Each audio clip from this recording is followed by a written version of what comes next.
I'm Annalisa. And I'm Joan. Thanks for listening. Don't forget you can follow us on all of our social medias. I don't know why I started that, knowing good and well I don't have them memorized. Well, the Instagram is at Maps and Coffee Podcast, and the Twitter is at Maps Coffee Pod, and the Facebook is Maps and Coffee Podcast. I do know one. Also, our Gmail is mapsandcoffeepodcast@gmail.com. Please, please, please shoot us an email with your suggestions because we love getting those. We might feature it on the podcast. Okay, so in this podcast, we explore small towns, sometimes virtually, especially in 2020 where most travel is virtual. But sometimes we travel to different places. But in this episode, we will be exploring virtually a few small towns. And Joan, what town did you pick?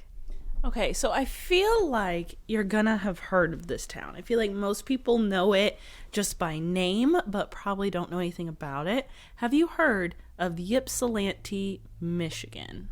I have. But you're right that I don't know much more about it than the name. That's what I was banking on. So Ypsilanti, commonly shortened to Ypsi, is a city in Washtenaw County in the U.S. state of Michigan, perhaps best known as the home of Eastern Michigan University. As of the 2010 census, the city's population was 19,435, and it was originally a trading post in 1809 by a French-Canadian fur trader from Montreal. A permanent settlement was established on the east side of the... this was another one I wanted to look up. Because this is a common one. Don't lick my laptop, sir. It's Lebowski the dog. Sorry, hold on. A permanent settlement was established on the east side of the Huron River in 1823 by Major Thomas Woodruff. It was incorporated into the territory of Michigan as the village Woodruff's Grove initially. A separate community a short distance away on the west side of the river was established in 1829, the year its namesake effectively won the war for Greek independence at the Battle of Petra, with the two communities eventually merging. A bust of Demetrios Ypsilantis by Greek sculptor Christopher Nastos stands between a Greek and a U.S. flag at the base of the Ypsilanti water tower. So it is a heavily Greek-inspired location. Interesting. So Ypsilanti has played an important role in the automobile industry. From 1920 to 1922, Apex Motors produced the Ace car. Have you heard of that? No. I feel like there's going to be some car people out there that'll be like, yeah, duh, but... You're one of those people who would be happy spending the night watching one holiday movie after another. You're not alone, Nick. Why did that sound like my voice? I know, right? It sounded like you were... What was it? Where'd it come from? The article that I was looking up about Colonel Sanders. Sexy Colonel Sanders. Can we okay, we gotta talk about it. There is gonna be a Lifetime 15-minute mini movie about Colonel Sanders. And not even, it's like a classic Hallmark movie, what we've been talking about on all of our trips. More like a Lifetime. Well, I don't know. Maybe the difference. Lifetime to me seems more soap opera-y, which I think is why Mario Lopez is going to play Colonel Sanders. Okay, that's a good point. Here, let me read the synopsis, and then people can determine for themselves. Mind you, this is 100% real. This isn't, I mean... It's real that it's actually going to be on air, I believe, this coming Sunday. It's totally a spoof, but still. I'm going to read this real fast. As the holidays draw near, a young heiress contends with the affections of a suitor who has been handpicked by her mother. When a handsome chef arrives with a secret recipe and a dream, he sets in motion a series of events that unravel her plans. It's Colonel Sanders, Mario Lopez, so shout out to that because I'm looking forward to watching that. Anyway, what were you talking about? Cars? Yes, I've never heard Ace. of the Ace car, but Ypsilanti played an important role producing that car. It was in Ypsilanti that Preston Tucker, whose family owned the Ypsilanti Machine Tool Company, designed and built the prototype for his Tucker 48. Tucker's story was related in the film Tucker, The Man in His Dream, directed by Francis Ford Coppola. I keep trying to steal this bone from Lebowski because if you hear like crunching noises in the background, that's him. I'm too nice to tell him to go away, so...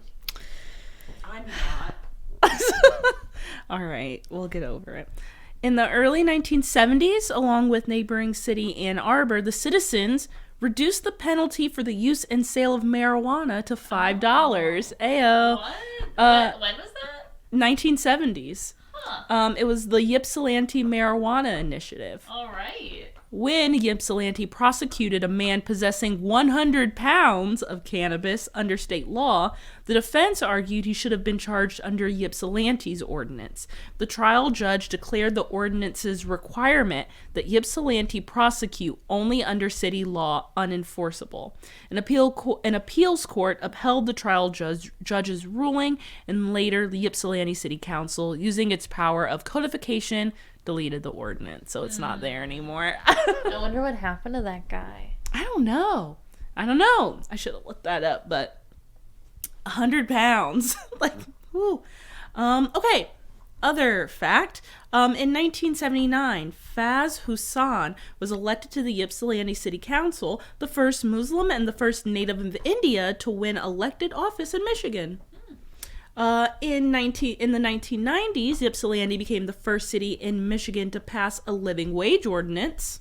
Love that. Also, Domino's Pizza was founded in Ypsilanti in 1960 near the campus of Eastern Michigan University. Do you like Domino's Pizza? I don't hate it. I mean, for like cheap pizza, like it's not like good pizza, but it's like not bad. It's not cardboard. I When also I'm hungover or drunk, it's like heaven. Yeah, I don't typically like crust, but if I remember correctly, I actually do kind of like Domino's crust. There is no Domino's here. I mean, there might be a Domino's in Cleveland, but definitely not close. So I haven't had it in years. That's a good point, too. I don't know the last time I had it to really be giving an accurate review, but... I do remember when we were in college, they came out with this advertising campaign that was like, yeah, we know our pizza sucked, so please try it again because it's like not that bad. We tried to like make it better, so please try it again. That was like legitimately like the gist of their advertising campaign. So that was when I started eating it again, and I liked it. I vaguely remember that. I know what you're talking about. And it was like on super sale, and we were all poor college kids, so we ate it. Yeah. Then again, I used to go to events on campus just because they had free food. I wasn't interested in the topic at all, but they had free Papa John's. And they had Papa John's because the founder of Papa John, while now he is cast out of society, he is an Alumni? No. Why not? Because alumni is plural. Oh, alumnus. He's an alumnus of Ball State University where we went to school. So that's why they had free Papa John's. Yeah, I forgot. That's an interesting little fact. Yeah, so that's what we used to eat it all the time. I mean, that Papa John's pizza, that shit was just flying all... You could go into any classroom and someone was probably gonna have it. That was fun times. Okay, so Domino's was founded in Ypsilanti. By 1963, Clara Owens established the Ypsilanti Greek Theater for the performance of Greek theater production. They are really big on arts, and a lot of the events that they have are centered around theater. It actually sounds really, really cool. But it has been said that Ypsilanti is the Brooklyn to Ann Arbor's Manhattan. Meaning there's a lot of gentrification, causing many artists, poets, musicians, and hipsters to flee the Lower East Side. So yeah, that super sucks. But because of that, they've been a lot of creative people were driven out of there, and they moved to Ypsilanti. So despite Ann Arbor's reputation in the region as a bohemian cultural center, Ypsilanti became a little more vibrant. And now there's like an underground art scene that has begun to emerge. And I'm like, absolutely, yes, sign me up. This community gathered semi-annually at the juried Shadow Art Fair held at the Arbor Brewing Company microbrewery, which has now evolved into D.I. Ypsi. Because it starts with... Did I even say how Ypsilanti... Yeah. It's spelled with a Y at the beginning, yeah. Yeah. So it's D.I. Ypsi. For those of you that don't know, Ypsilanti, I probably should have said that too, is spelled Y-P-S-I-L-A-N-T-I.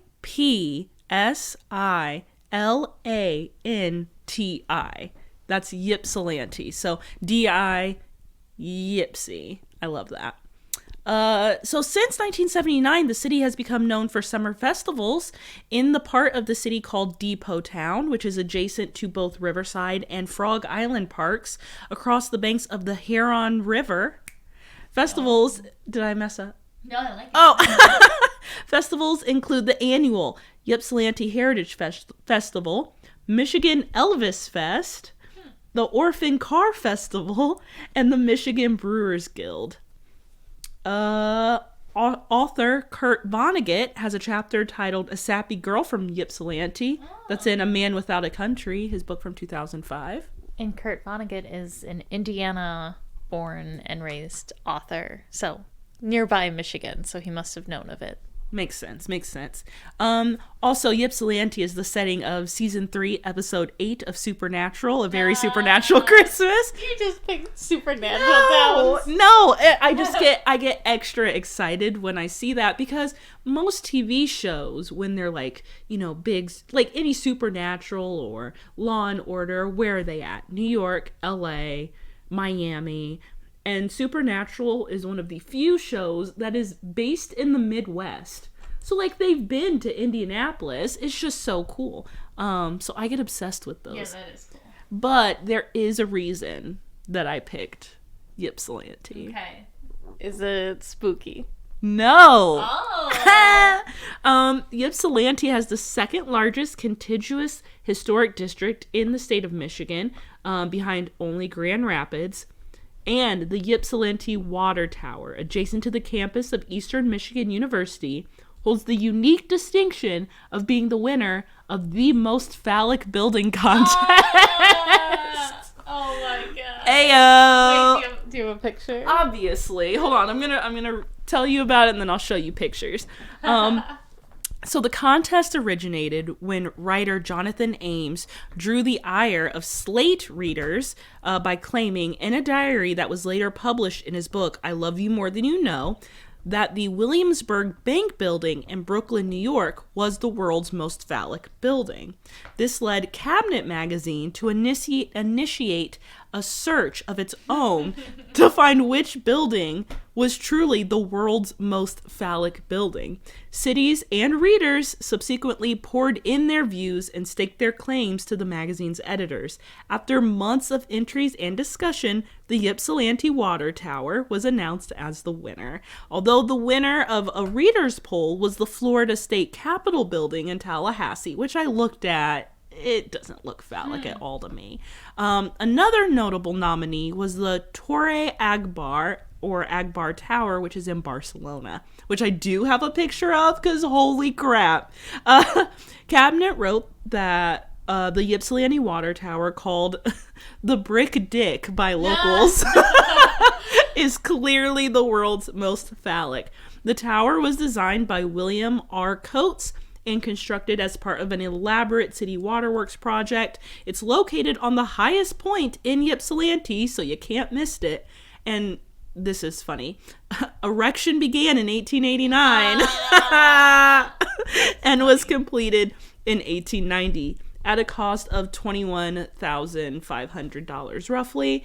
Made of Joliet limestone, the tower is 147 feet tall, has an 85-foot base, and holds 250,000 gallons of water when full. Are you ready to see this thing? I'm excited. This is the Ypsilanti Water Tower. All right. If we're not going a dirty route, I would describe it as like vaguely mushroom-esque. Okay. Now, I did get a picture of the Torre Agbar in Barcelona. That's more like a bullet. Yeah, I would say bullet if we're not going the dirty route. It's like I know those are tiles, but it looks like disco ball-esque. Almost. Just a different But shape. comparatively, you're going to pick Ypsilanti, right? Oh, absolutely. Absolutely, you're going to pick Ypsilanti. So, yeah. Well, in Spain, they don't circumcise. So maybe they just have a different idea of what it looks like. They may need one regionally. We need one in each because they're just different standards of beauty. That's just how that works. So here's some other really quick facts. Notable people. You're going to love this one. Rosie the Riveter. All right. Ypsilanti. Based Like on person the real life widow, Rose Will Monroe, who worked as a riveter and was with the aircraft and all that stuff. Cool. So, yeah, she's from there. Iggy Pop. Oh, all right. Godfather of punk. Now, he grew up in the Coachville Trailer Park on Carpenter Road, which is really near Ypsilanti. So he was back and forth in there. Must be close enough. Walter Briggs Sr., who's the owner of the Detroit Tigers, or he was born in Ypsilanti. I just throw a sports one in there every now and again. And this one, Elijah McCoy, inventor and participant in the Underground Railroad. Okay. In Ypsilanti. That name sounds familiar. Okay. It does sound familiar. Now, last thing, I found quite possibly the coolest coffee shop I've ever seen. It's called Cultivate Ypsi, or Cultivate Coffee and Tap House in Ypsilanti. And what they do, it's more than coffee, which sounds so hippie, but they have on their website, they talk about all the volunteer hours they do. They also have a cultural garden that they cultivate for everyone. They do fundraisers. It is just like the coolest little place.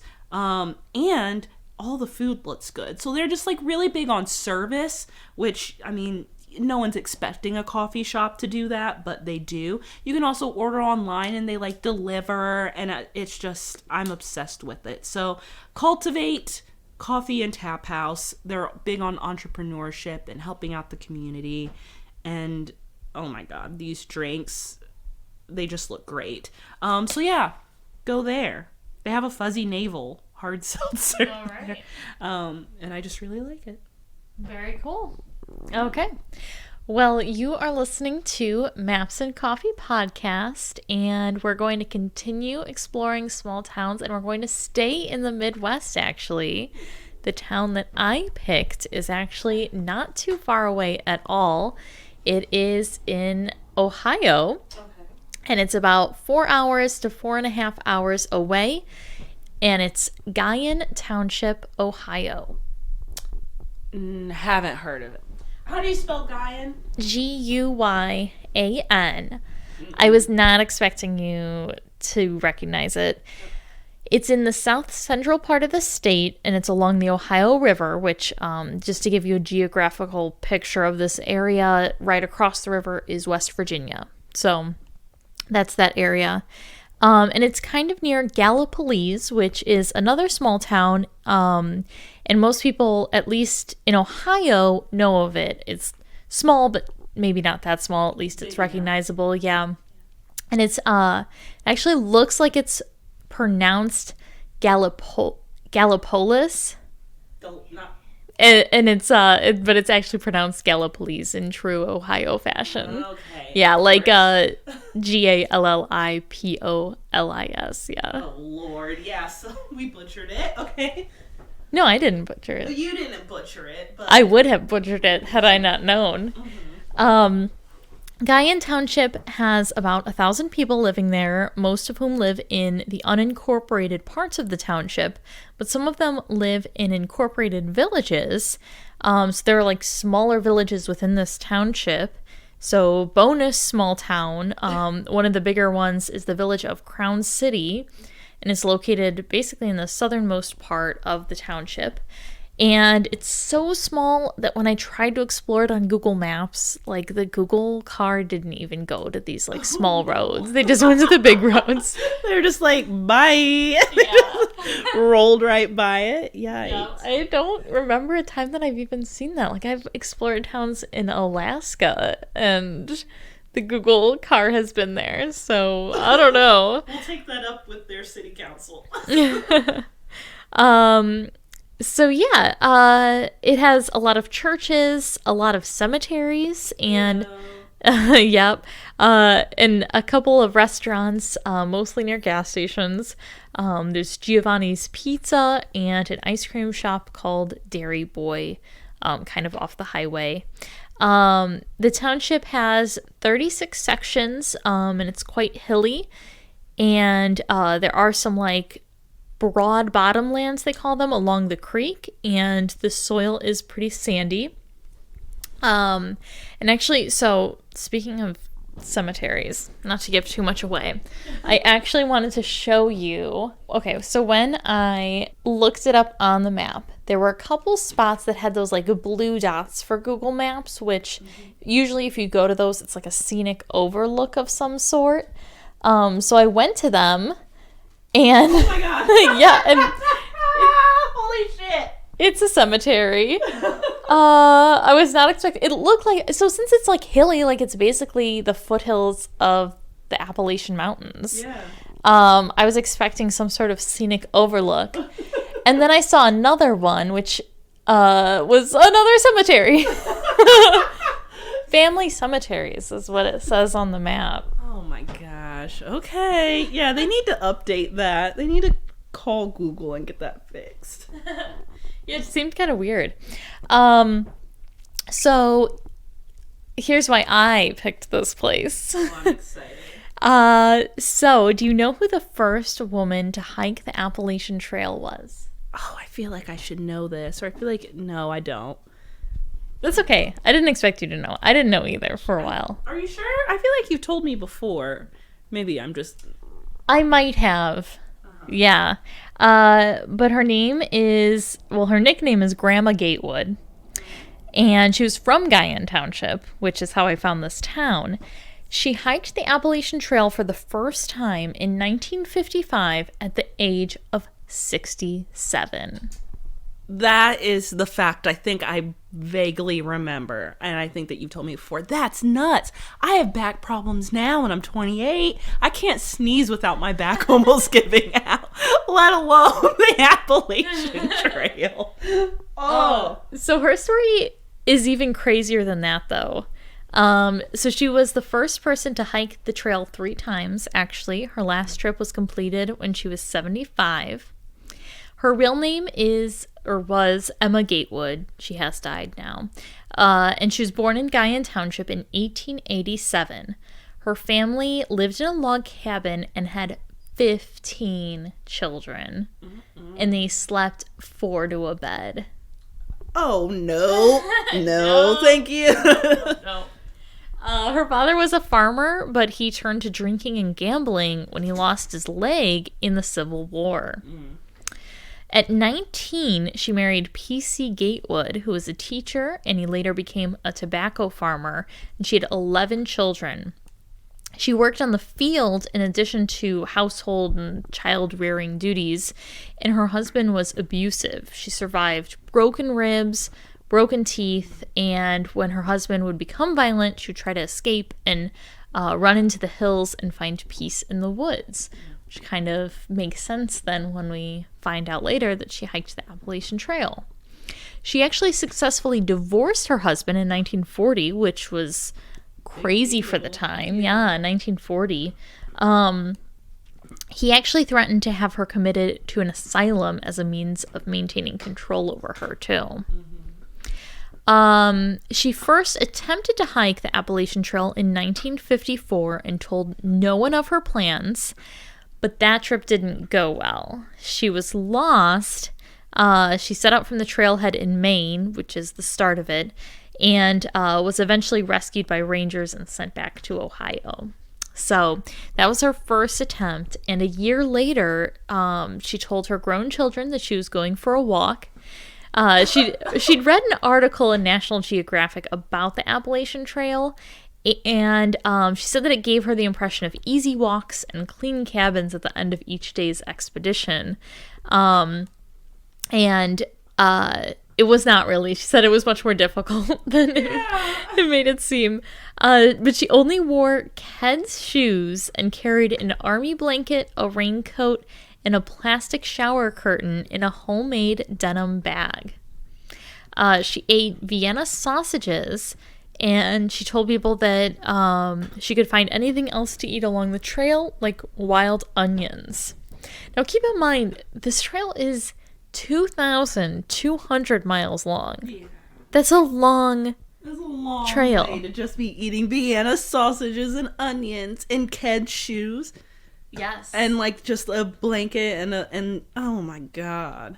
And hiking, she did this trip in 146 days, which is an average of about 15 miles a day. And that's like going up a mountain. I just don't understand. Like, I only hiked like 10 to 11 miles when I went. And you were over it. Like, you were tired. Yeah. I could not imagine, especially now, like modernizing it. I mean, we have special shoes, special backpacks.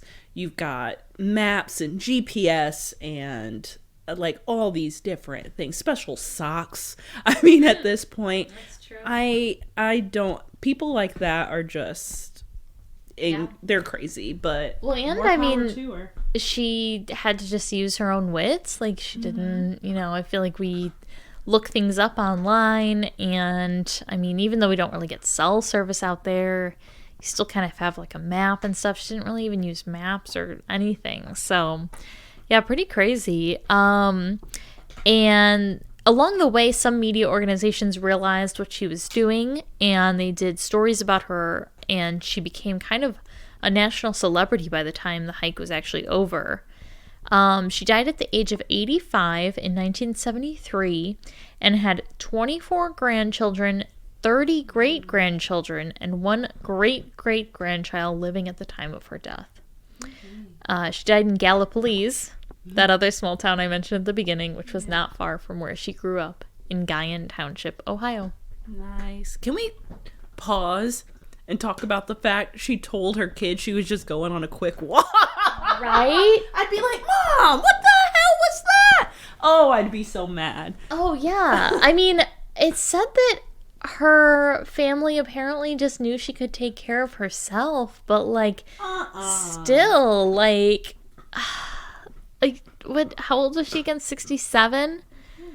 Yeah, like that is, and again, no phone, no, like. I mean, there's nothing they can do. I mean, if at that age, oh, okay, Mom's going on a walk, cool, but after, like, what, 2 days, and then you find out that she's on the Appalachian Trail. Oh my gosh. She must have wrote to them. I mean, would eventually think. Obviously they found out relatively soon, but I'd panic.